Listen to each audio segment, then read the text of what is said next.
আহা, আমার তো দেরি হচ্ছে, অফিসে বেরোবো তো, এবার তো রান্নাটা চাপা।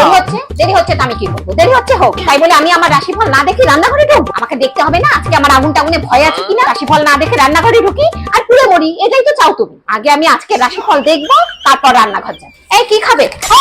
ও মা গো, এত জল ফেলে কে রেখেছে এখানে? নিশ্চয়ই তুমি ফেলেছো। এখানে পড়লেই মরে যেতাম। তুমি তো সেটাই চাও, বুড়ো বয়সে যাতে তুমি আরেকটা বিয়ে করতে পারো। তুমি জানো এক সপ্তাহ আমার জলে ভয় আছে, সেটা জেনেও তুমি এরকম জল ফেলে রেখেছো। পেট ফেটে না মরে যায় সেই ভয়ে আমি জল খাচ্ছি না, 7 দিন ধরে চান করছি না। আরে ঘরের ভেতরেই নদী বানিয়ে রেখে দিয়েছি। ও, মেয়ের বিয়ে ঠিক হয়ে গেল, বাবা খুব ভালো কথা। তো কত তারিখ? ও তো পড়ে আছে 1 মাস, আসতে পারবো কিনা এটা এখন কি করে বলি বলো তো? সেদিন বিয়ে, সেদিন আমার জন্য যাত্রাটা শুভ হবে কিনা। ঠিক আছে, পাজি টাজি দেখে নি, ওই পাজিতে রাশিফলটা দেখে নি, বুঝলে?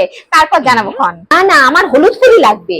আরে জানি লাল ফুল লাগে, কিন্তু আমার ক্ষেত্রে হলুদ ফুলই লাগবে, আমার রাশিতে লেখা রয়েছে। শোনো, আমি জানতাম তোমার দ্বারাই হবে না। তোমার দ্বারা হয় কি, শুধু আমি বেরোতে পারছি না, 2টো দিন আমার একটু অ্যাক্সিডেন্টের ভয় আছে। রাশিফলে লেখা রই, বেরোতে পারলে কি আর তোমাকে বলতে হতো?